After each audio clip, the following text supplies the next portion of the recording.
Steel. We see it every day, but barely think about it. What if I told you that the future of India, its infrastructure, its economy, even its global power literally depends on it? And sitting with me today is someone who has spent years inside the steel industry, not reading about it, but teaching it, building it. From blast furnaces to university classrooms, he has seen how steel shapes nation and how India is about to play the biggest role in its history. Welcome, sir. How are you doing? How have you been, sir? Yes, thank you. Thank you. Good afternoon. Good evening. It's really a very good experience talking to you. Thank you. Thank you for Same here, sir. giving me So an let's opportunity. dive into the questions. Before Yes, steel absolutely. became your profession, what was your first moment of curiosity towards it? I mean, was it planned or accidental? Uh, it's like I can tell you it was a planned accident if you say that way.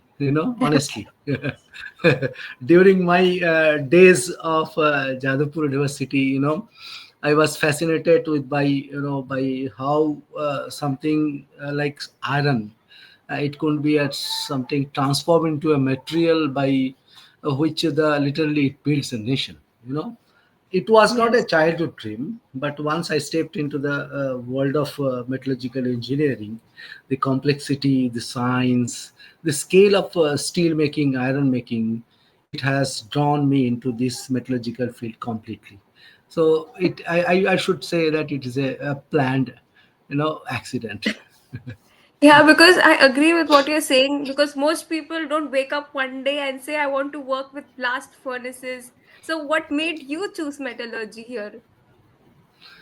In fact, metallurgy is something which mainly from the raw material, from the mining.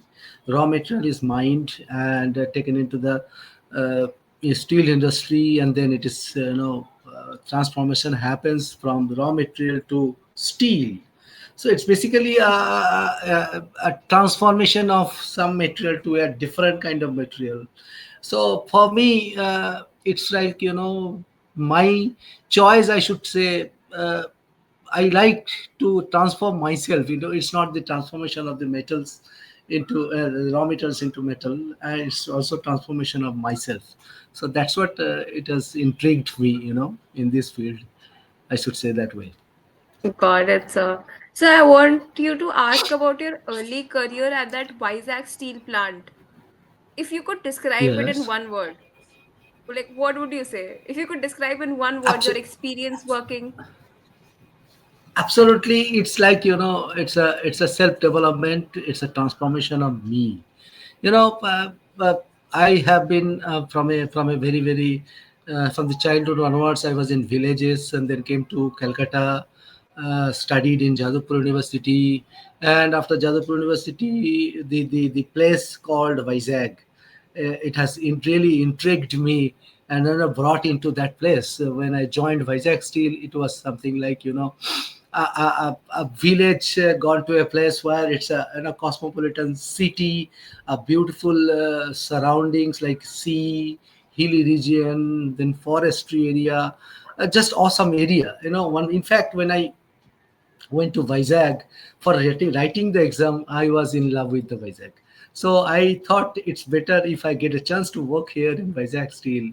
It will be a tremendous thing. So I should tell you that Vizag Steel has transformed me from a village going boy to a leadership role, which I played Yes, in sir. Vizag Steel, and it's still continuing.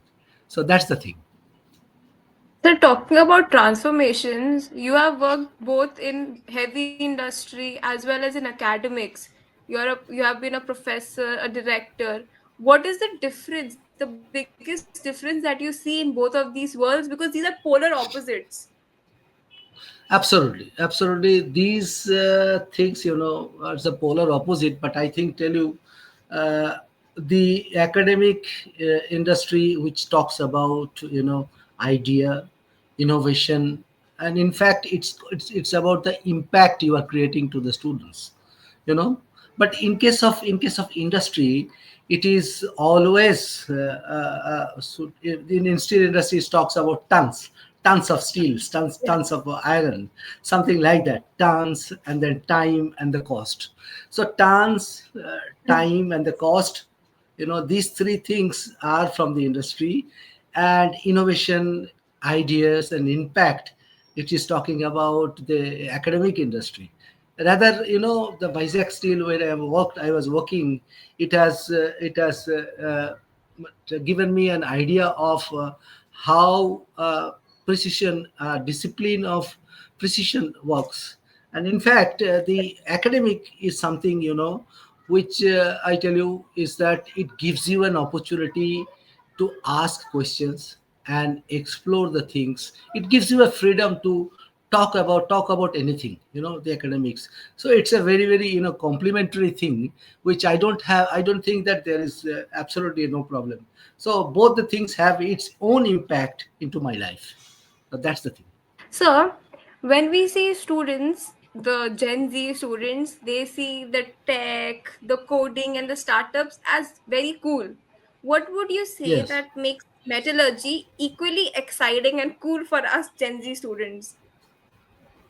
In fact, you should think of that. The other engineering, if you talk about computer engineers. Now, computer Yes, science, yes, those who have studied computer science, they are talking about computer engineers, mechanical engineers, chemical engineers. But yes, in case of metallurgy, we don't tell that it is a metallurgical engineer. We talk about metallurgists. So it's like, science to scientists. yes. So Oh, okay. it's talking. You understand that what I'm trying to tell is that Yes, I got material it, sir. is, it's a science, it's a technology, and we are rather, contributing towards the R&D, towards the development of the country. That is why we are called as metallurgists. The people, Gen Z, they are into different kind of new things, which is called about AI, ML, deep learning, so many things that they are talking about. And I tell you that the programming, the deep learning, which they do with the help of Python, something like, some kind of softwares and database and all those things. In our case, we work with heat, chemistry, and the pressure. So it's like, the same thing, but it's a different kind of ball game. Yes. It is the oldest high tech industry, which we call as steel industry. When you gave me this topic today, I am a Gen Z. I'm completely vanilla to this topic. So, if a student like me with zero idea about steel ask you, like, what exactly is steel and why does it matter? How would you explain it? See, I tell you one thing. Steel, it is helping. It is like a backbone of a country. It's backbone of civilization. You know, as a definition, you should tell that steel is an alloy of iron and carbon. Simple. Yes. So it's an alloy of iron and carbon, but it is strong. It is flexible. It is infinitely recyclable, and it is sustainable also. So now every bridge, every car, every building, every rail lines, whatever you see, you will see that existence of steel is there, the presence of steel is there. You may not notice this. You see, from the time you are waking up in the morning till the time you are going to bed again in the night, in each place you will find a steel material which are being used by you, There. you know so Yeah. that's even sale has a tagline that there is a every bit of sale in your daily life. It's like every bit of thing which is steel in your everyday life. So that's the thing I just want to Yes. So, I want to know what are some the real careers inside the field, because when people hear about steel industry, they usually just imagine just factories, the old kind of factories and smoke coming out of it. That's the picture we assume. Yes, absolutely. But it's a biggest myth. With my own experience, I tell you, when I visited Europe, that time I was in center plant. In fact, I was not knowing. I have visited the center plant from outside. I was surprised to see that nothing, no sound, no effect, everything. Just it's like lying a building. I asked so many people Hmm. whether it is running or not. So if you go inside the plant, there is very very clean, no dust at all, nothing.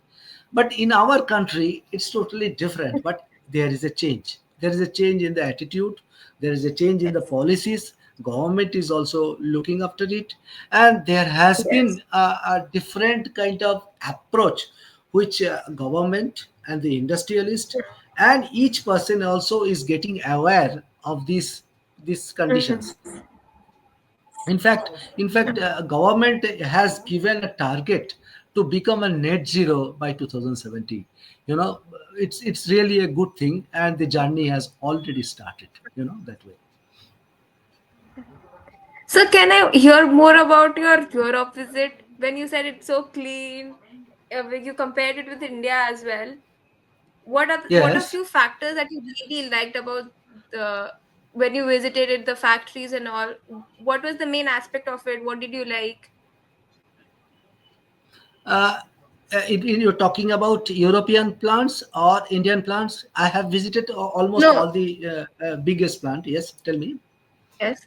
Yes, I want to hear some stories, some fascinating stories about your European plants visit. Yes, How in was your fact, experience? How did that make you feel? in fact, I tell you, the European plants are really really clean. When I visited whatever plant, I have two three plants I have visited, and those plants are really really clean, and mainly there is a low manpower. Everything is digitally connected. There has been connections of PLCs, and then AI now which is coming. That time itself, the Mm. level 2 automation is also there. There has been sensors, there has been hooters, every part of aspects which a steel industry can have. The Europe has started already in their plants already, and India is Yes. also bringing up those things with a new technology. Indian people are really working on it. Government is also thinking of Yes. that. The main thing is that the digital transformation, which is going to come, already started, which has already Mm. started in steel Mm. plants, which is going to come. It is going to take India into a topmost positions. So I can tell you that it's not that China is the number one, and we are the distant second. But the Mm. quality of the steel, the value addition of the steel making, Mm. and the innovations which are there in our steel industry, which is going to come, you know it is going to take us into a bigger positions. And I completely believe on that. Yes, sir. Truly, sir, because India is actually working towards it. Otherwise, it wouldn't have become the second largest steel producer in the world. So I Yes. heard about the term while researching on this topic. I heard about a term called green steel. Yes. It has become the new buzzword. How realistic is an eco-friendly steel for India is the green steel thing? Is it a goal or it is just a PR stunt? What do you say? In fact, it is not peer. I just tell you that India is going to become a sustainable country. It is going to come. It is going to come now. The government have started a green hydrogen mission. There has been work towards the green steel. The taxonomy has come. Those who are producing the steel below 1.6 ton of carbon dioxide equivalent with for making 1 ton of steel, they are going to become called as green steel.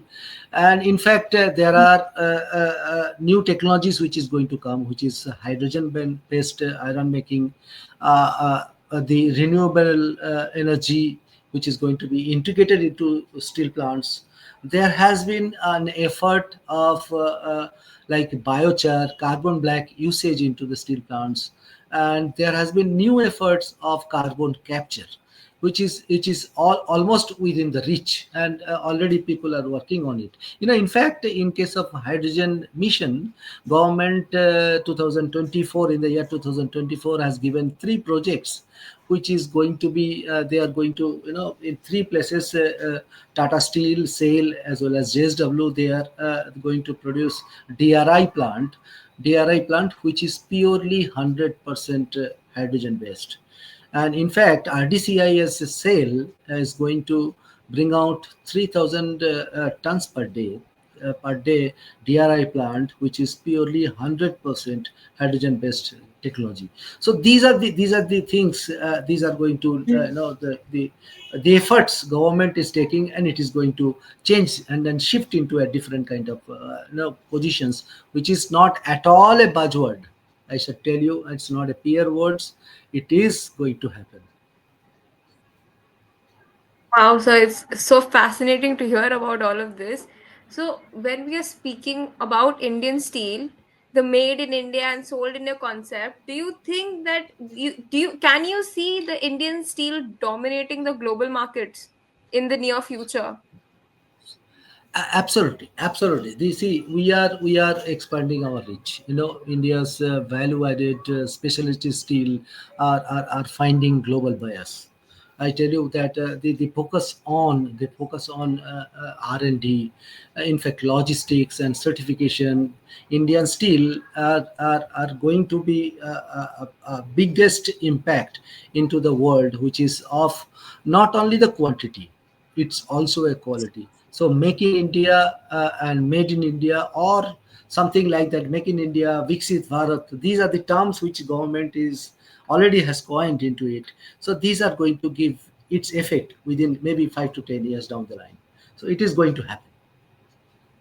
So, coming from a BTech background, I want to know what will be the role of AI and Industry 4.0 or automation in the Indian plant steel manufacturing. I'm really curious on that. See, it has to be the integration of AI, deep learning, data science, ML. It has to be integration of metallurgy with these kind of new technologies.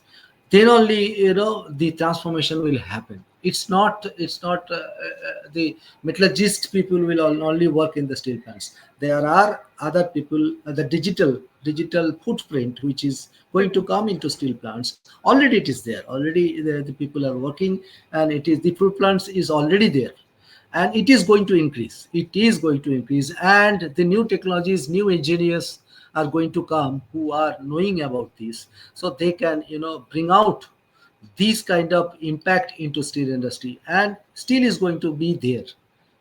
It's not just like come and go.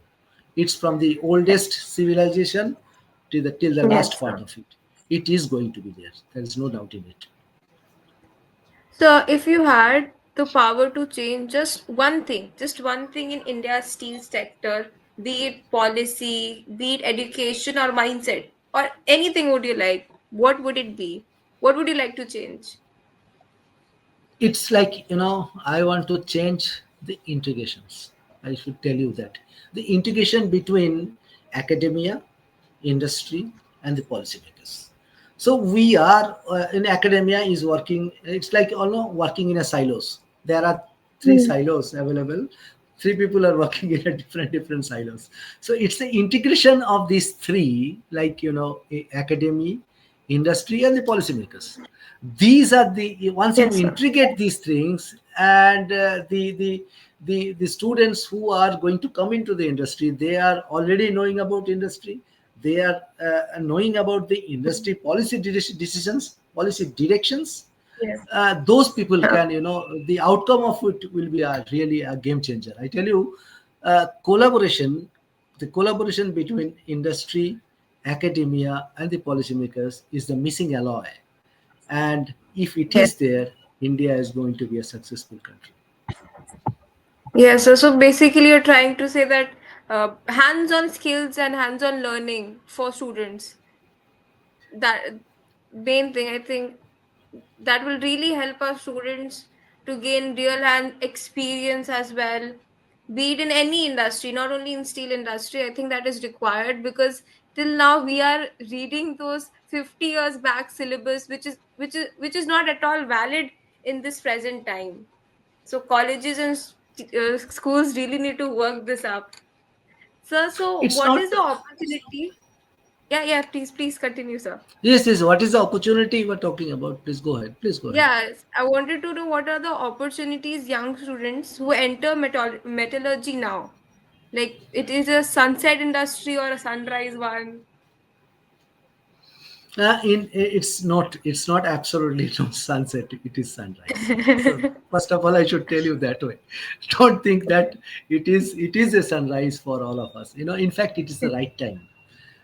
You were talking about the syllabus, which is old, 50 years old, and all those things are there. Yes, yes. In fact, academia and UGC is already working on it. The Hmm. curriculum, the syllabus are being prepared with the help of industry experts. They are being called into the academic institutions and discussed about the syllabus, what kind of syllabus changes, what kind of things are to be Hmm. incorporated into the syllabus, so that student understand what is happening in industry. Similarly, the teacher, the researchers are already visiting the industry, where they are talking to the industry person and talking about their problems which they are facing into the shop floor, and coming back thinking about the solution, go back to them. And these kind of interaction which I was talking about, the integration between these three, policymakers and academia and the industry, this is already started. And there are so many seminars, so many connections are being happened. But thing is that this has to go high. In fact, I tell you, the R&D spend, which were lesser, and maybe 5 years, 10 years down the line, this has started increasing. In fact, this national education policy, which is talking about 6% of the total GDP are to be spent on education. Mhm. And see, it is now around 2%. It has to go up to 6%. So there has been an impetus. Government policymakers have understood that there is a need of spent, because once you spend in R&D, once you spend in training the students, the job ready students, which is going to give industry a very big help. So it's absolutely no way that is a sunset industry. In fact, it's a sunrise, and it is morning That's true. sunrise, I should say that way. It's very dawn, and steel industry is going to go for a real transformation in the coming days. In fact, it is not the big revolution of silicon. The revolution will come into steel, which is especially the term you called is green steel. So for the metallurgists, this is the perfect moment to shape their future, to shape the future of the country. So it's a very right moment for all of us. Thank you so much, sir. Now, as we have come to the end of our podcast, I would like to thank sir for opening up a world most people never even think about. Steel has built the Thank you. past, but now it is building the future, as you said, in a cleaner, smarter, and more Indian than ever. And to everyone listening to our podcast, the next time you see a bridge, a train, a skyscraper, or even the phone tower above you, remember the future of India is literally forged in steel. Thank you so much, sir.